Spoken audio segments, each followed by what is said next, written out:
Welcome to PRovoke Media's Luminaries Mentoring Series. So this is a series that we're partnering with Lippe Taylor on to provide the PR industry's rising stars with some mentorship and some guidance, and particularly the industry's women. So this is the second episode in this series. The first was a conversation with Levi Strauss CCO Kelly McGinnis, which I'll include in the show notes for those of you that may have missed it. But today we have Lily Lin, who is Vice President of Global Communications and Public Affairs at Google. And Lily, I believe you've been at Google for more than a decade now. I have 10 years and 4 months, but who's counting? Wow. Well, congratulations. Thank you. And we also, of course, once again have Maureen Lippe, who launched Lippe Taylor more than 30 years ago. And as I mentioned in the previous video, her firm has been a pioneer and new approaches to marketing to women. And she will also give her perspective on today's call. Good morning, Aarti. It's great to be here and to see Lily again. Yes, we're thrilled to have both of you here. And I realize, this is the first interview that I've done for 2021. And one of our big kind of editorial themes that we're building this year around is this idea of a reset. Because of course, 2021 will likely not look like 2020, but it won't look like 2019 either, right? So I'd love to get your thoughts, both professionally and personally, on what this idea of reset for 2021 might look for both of you. Maureen, would you like to do the honors? Sure, Lily, I'll start.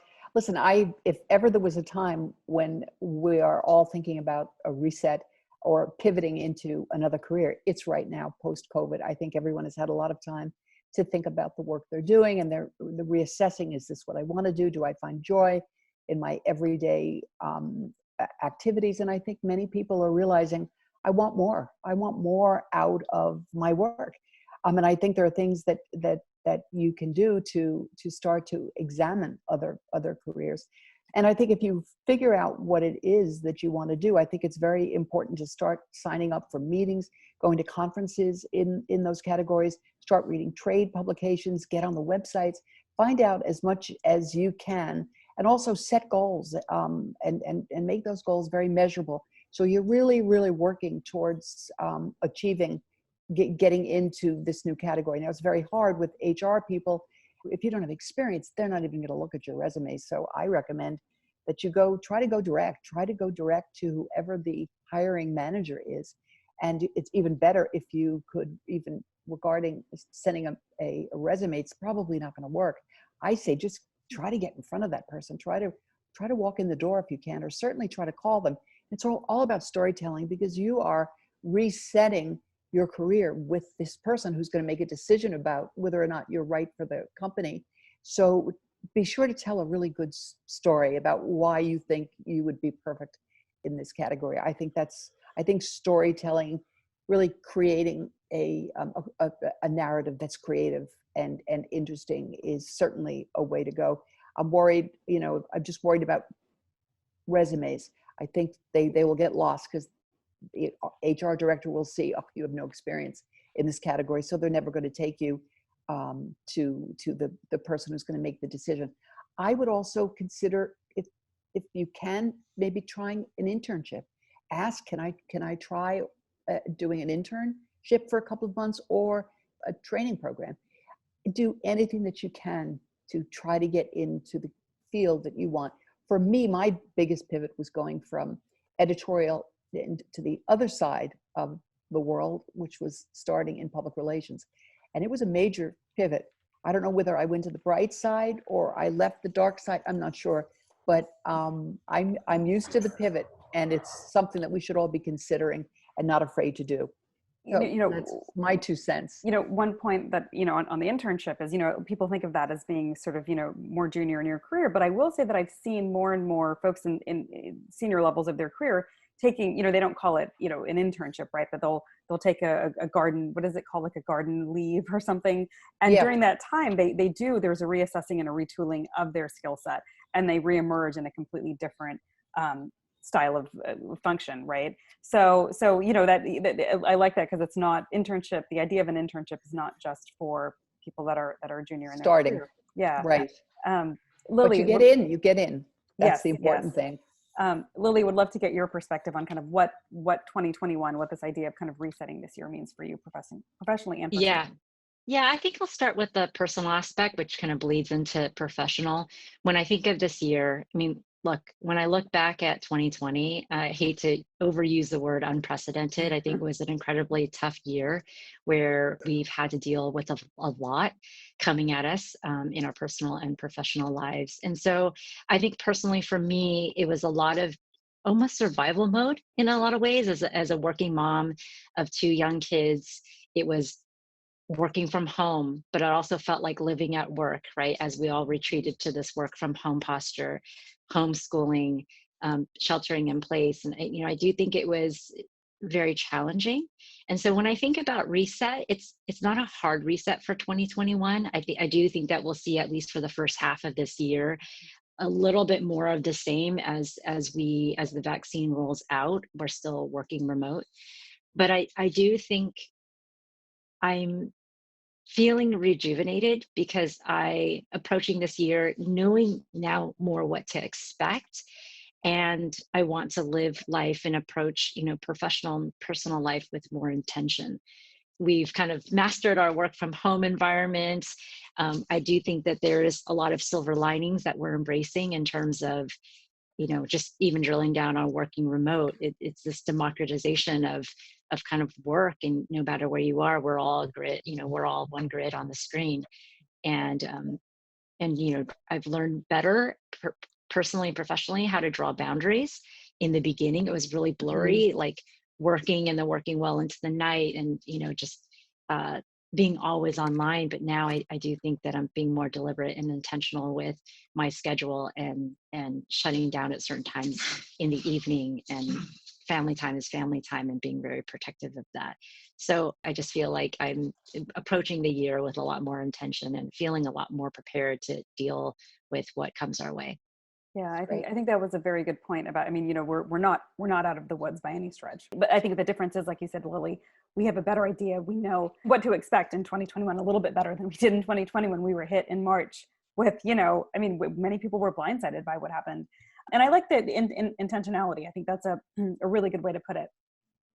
I want to circle back on something that both I think Maureen and Lily kind of touched on. And Maureen, you had mentioned kind of that pivot you had made really early in your career when you went from Right. editorial to kind of building your own agency. And Lily, you and I have known each other for a really long time. And I remember when you were in more startup environments, like at Slide and BitTorrent, even before that.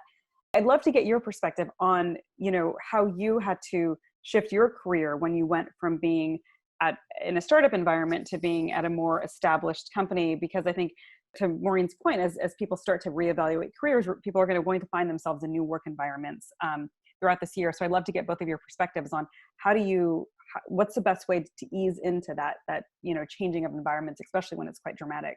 That's a great question, Aarti. I'm happy to kick off. I think when I think about my 20 plus years in communications, I think the way I would answer it is like, what has been my guiding light all along is a quest to learn, as part of just wanting to be a lifelong learner. I started out my career at the Hoffman Agency. So I was on the PR agency side for the first 7 years, and I learned so much there. I feel like I learned a lot about public relations. And then at some point I thought, well, I feel like I've done the agency thing for 7 years. I'd love to learn more about being at a startup. And I was employee 6 at BitTorrent. And as you know, at startups, you have to wear multiple hats. I learned a lot more about comms, but a bunch of other functions as well. And then I went on to Slide, which was a larger stage startup. And that was different environment as well. And then we were acquired by Google. And when I came to Google, it was a shift. So to answer your question, it was, I held on to that North Star of just, I want to continue to learn and fill out my toolbox of skills.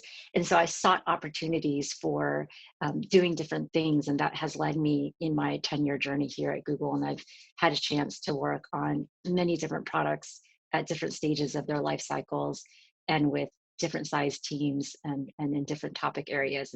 And so all along the way, it has felt like a zigzag sometimes, but I feel good about kind of the journey overall, because I feel like all along I've been led by this desire to just keep learning and keep growing. And as soon as I feel stagnant, that's when I know it's time for a change. And Lily, I would love to maybe go into, because I know you've been at Google for more than 10 years now, and your career trajectory there has been really interesting. And you and I have spoken about it, but I'm not sure if our listeners know about it. Can you talk a little bit about kind of what you started doing at Google and to what you're doing now? And it's also a testament to the fact that you don't necessarily need to change jobs to change what you're doing. Right. Mm-hmm. Yes, yeah, absolutely. When I first started in 2010, I was working on a single product on Chrome, the browser. At the time, we were just an upstart and emerging product, and now Chrome is the most popular browser in the world, but we were an underdog. And so it was a really exciting product to work on. But over time, what had happened was, I went from being an individual contributor working on a single product to then taking on more under my portfolio and then being able to build more of a team. And so over time, I worked on Chrome and Android and Enterprise, which is now Google Cloud, and a bunch of our various products. And at this point, I'm looking after most of our product portfolio, and the team is larger, which has been a great experience here at Google, being a team lead and a people manager. And I wouldn't have expected that I would have come to this point in my journey here, but again, as I was mentioning, it just kind of happened because I kept wanting to just learn more in different respects, whether it's different products or different scope, different roles and responsibilities. So my responsibility is PR as well as internal comms at Google. And you're one of 5 VPs, is that still correct? Yes, that's right. That's right. One of 5, and super proud. I'm the only woman vice president in our communications department. Wow. And the only woman of color. So I'm really proud of that, and the only working mom. So Wow. I think it's nice, Really, because that's it's amazing. thank you. I feel Good for you. slightly sheepish saying that, but I do think I should embrace that. And I've gotten really great response from folks on our team. As we all know, in PR, there's a majority, female population in comms, and a lot of working parents. And I think it's important for some folks. I've heard, they feel encouraged because they need to see it to be it, and they feel like they have opportunities and a career path. Because as we have to confess, it can be hard sometimes balancing all of it. And I think this is a great way to segment. And Maureen, I know we didn't talk about your pivot, but we did talk about it in the Kelly McGinnis interview. So I'm going to direct people, if you want to hear about Maureen's pivot from the editorial to PR, definitely click on the Kelly McGinnis conversation, because let's dive a little bit more into this work-life integration piece and this balance, because I think both of you can provide a lot of guidance to parents with children across the spectrum, right? I mean, very, very young children. I think, Lily, you and I both have kids under 5 and under, or just around that age. And Maureen, you've done it. You've raised a child while building a business. So, what advice would you give to people? Because there are people that are struggling right now. What advice would you give, especially as we move into, more homeschooling, and while there's a light at the end of the tunnel, we don't know when we're going to reach that when it comes to childcare and schooling and all of that. So yeah, I'll let which one of you wants to dive in and talk about what advice you would give. I'll start, because I just think for years we've been talking about work-life balance, but I think now it really is work-life integration. We've got to integrate and more comfortably, and particularly now because of COVID, we're all working at home. So we have so many different challenges and opportunities as well, but we've got to be able to create that balance. And we have to try to keep things separate, but we also have to find a way to integrate the two and be happy in the fact that we have jobs, and that we have children. And I worry the most about my colleagues with children. I lay in bed at night. I know how difficult it is for them to balance all of it. The hardest thing is just to blend the responsibilities and do it seamlessly. I think what's really important, and I have found it in my work life integration right now, is I try very hard to stay structured, to keep a schedule, and I try to stay on that schedule. And I don't think it's a good idea to try to decompartmentalize, because I think it in a strange way, it does blend into one thing. Work and life, they're not separate anymore. They used to be separate, now they're not. And I think that it's important that we realize that we have to be flexible.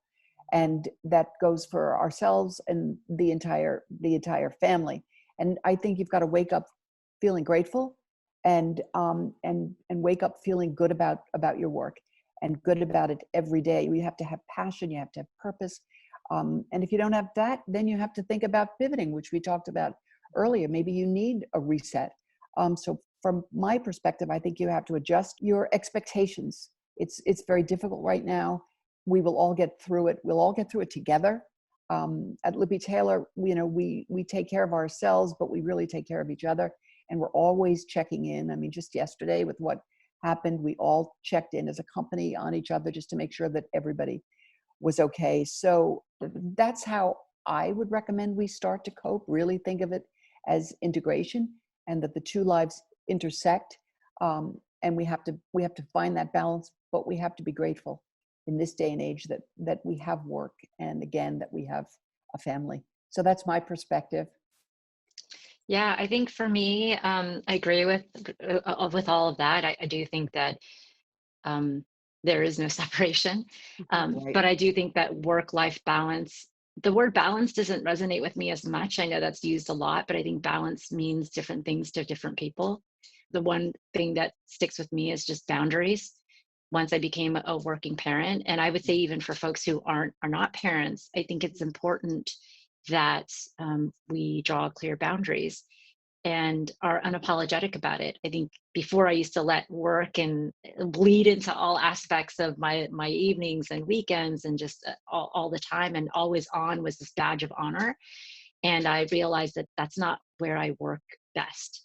And so the drawing of boundaries has been important to me, where I'll say, hey, I'm shutting down at, X o'clock, and I'll be offline. If you have anything urgent, give me a call. There's no such thing as an urgent email after, into the evening or on the weekends. Give me a call or ping me. But I think being present has been important as a working parent. I don't want to be at work and then feel guilt or feel like I'm distracted by what's happening in home life. Yet on the flip side, I don't want to be sitting at the dinner table and not feel like I can be present with my children for the few hours that I get with them during the day, and kind of looking under the table, kind of checking my phone, like how many people have done that before. And it's not a great behavior to model for the little ones. I believe it's, especially when we're trying to kind of curb screen time. So I think drawing boundaries has been important for me as I navigate work life. Oh, Lily, I couldn't agree more. And it's not easy.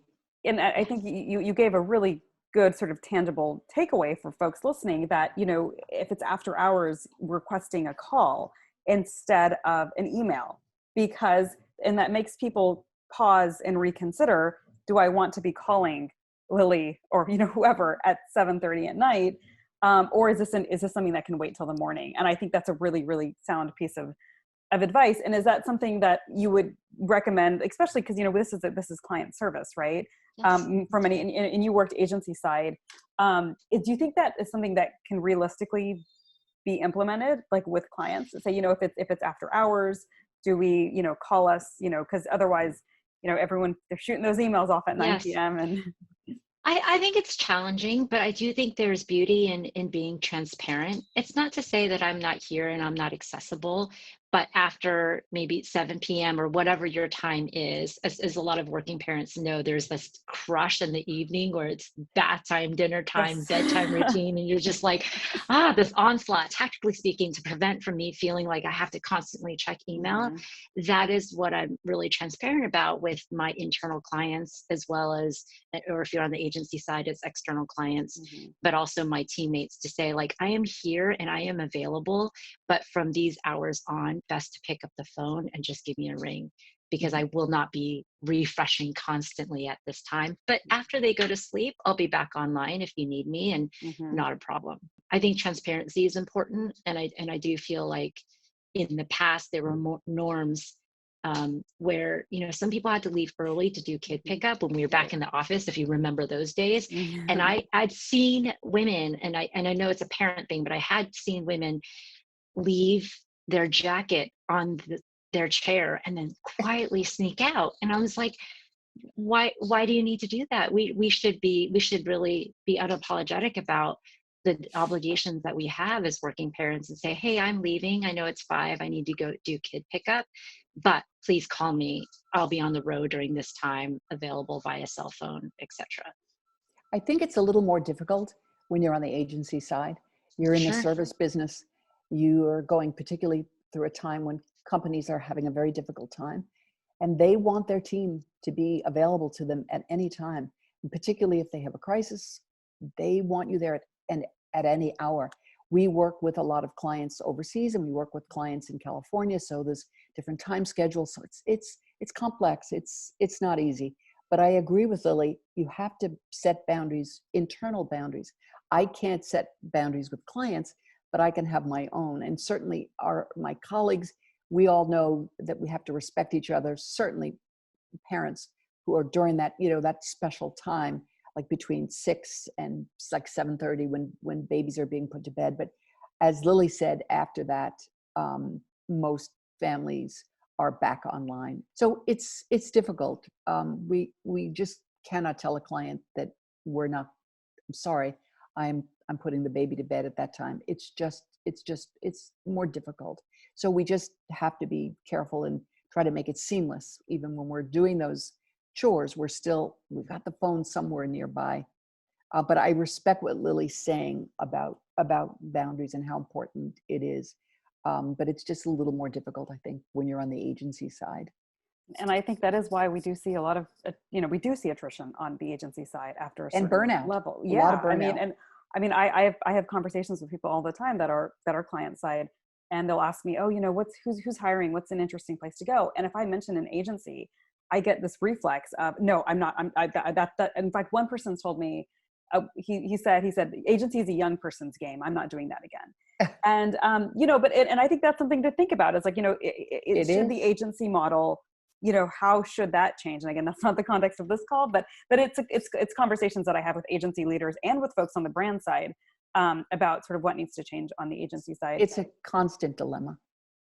We were being careful, and we talked about being careful about framing this around parents and not women, because again, as long as an industry, we put the expectation that it's going to be women that are going to be running out the door, then we're not going to see many women in your chair, Maureen, right? I mean, and we need to shift the expectation that it's fathers and mothers that should be taking an active role and parenting.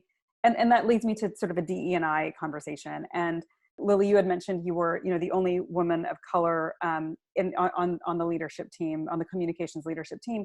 And that's something that we see consistently in the industry across the board. There are very, very few women of color that are in leadership positions in our industry. Although, thankfully it's changed. We have a lot of white women in leadership positions, thankfully now, more than we did 2 years ago, honestly. So I'm curious to hear what you all think about what needs to happen next when it comes to DE&I in our industry, so that we have more leaders of color across the spectrum, Asian American, Latinas, Black Americans, what can we do as an industry to have more visible leadership of color?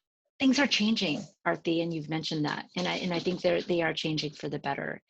And it's some people may complain that the progress has been slow, but I feel like it's been encouraging.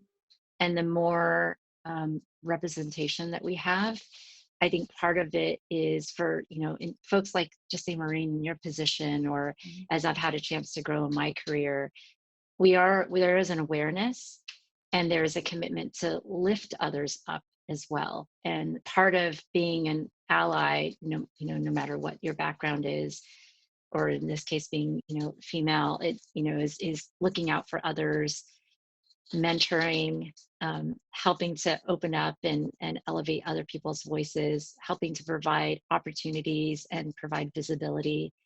And I think if we're all doing that and opening doors for folks of diverse backgrounds, it will change over time. And I see that change happening, and I'm really encouraged by it. It's great.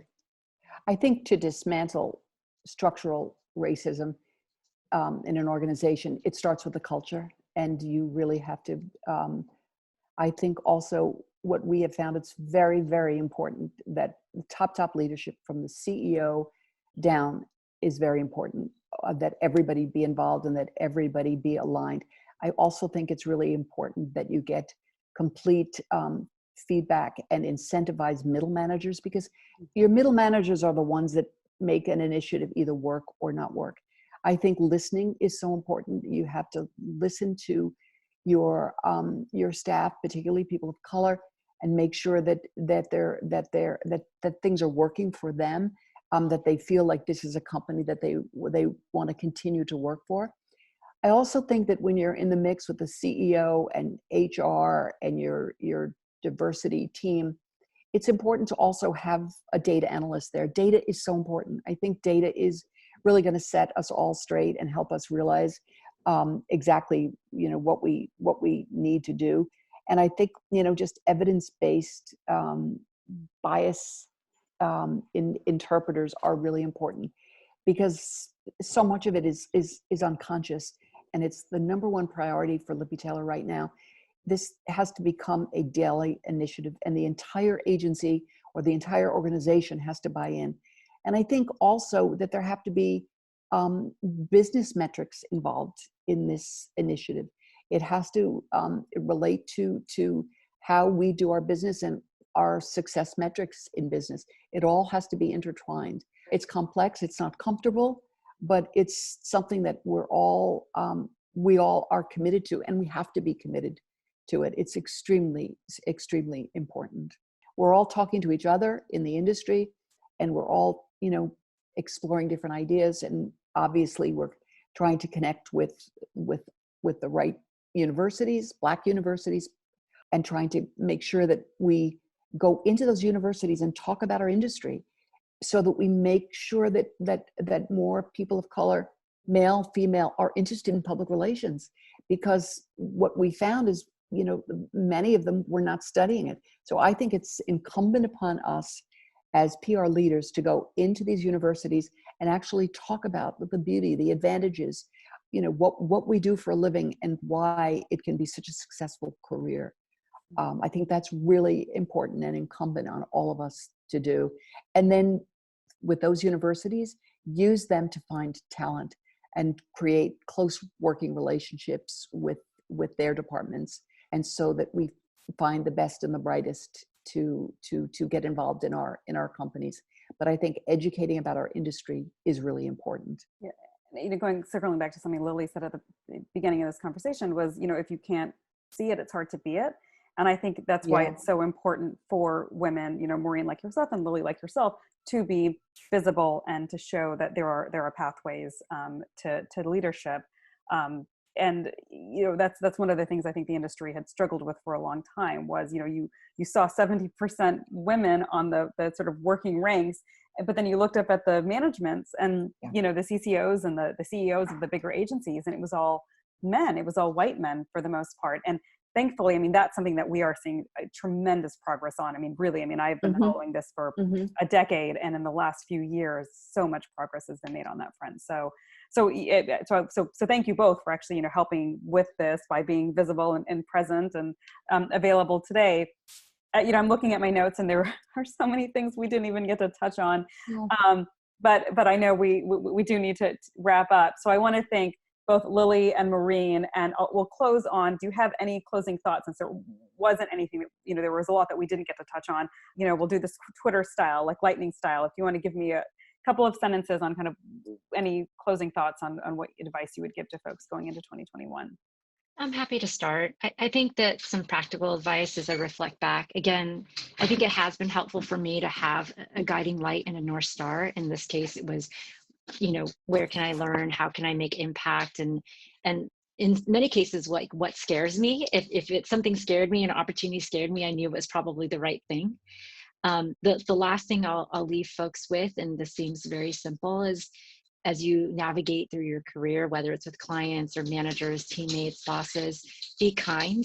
I do think that it's a small world. You never know where things are going to come back, and reputation matters. And so I've had situations where I was on the agency side, and, I was serving the client, but later on, went somewhere else, and the client was looking for a job, and you just never know how the world comes back around. So be kind, be a good person, and have integrity in your work, and in the way you deal with people. Really, I couldn't agree more. And what I was going to say is just this year, certainly, we've learned the importance of empathy and kindness and just understanding and really caring for each other. I know we talked about it earlier, but the fact that, everybody is working in their homes. I think about some of my wonderful younger colleagues who live in, 500 square foot apartments, and they can't leave. They can't see their families. They haven't seen their parents or their grandparents in months. I'm worried about everybody from at every level at the agency. And one of the things that we have found that has really worked is to have constant communication, constantly communicate with our staff. We're always talking to each other. Kind of our guiding light is that we've got to take care of each other as well as ourselves, as I said earlier. I think that's so important. And we were also very committed to trying to, make sure that we offered guidance in emotional and mental health, because this has been so difficult for all of us. And we were able to make sure that we had therapists available at any time, day or night, 24/7 for any of our staff. So I think, getting back to what Lily said, just the kindness and the empathy and the understanding and taking care of ourselves, but also each other, was certainly the principles that we lived by this year. And I'm hoping that we will continue to live by these principles moving forward into 2021. Thank God it's here, and into the future. Because if we learned anything, we learned the importance of empathy and kindness and taking care of each other this year, I think, more than ever. So I think there's many good things that have come out of COVID. And I think what Lily and I have just discussed are some of the most important things. Yeah, what a great note to end things on. Well, so thank you, Lily. Thank you for making the time. Thank you, Maureen, for joining us again, and thank you for our listeners for tuning in. And I'm sure we'll be back at some point with another mentoring circle series. We will. Yes. Thanks, Aarti. Thanks, Lily. Thank you so much. Thank you both.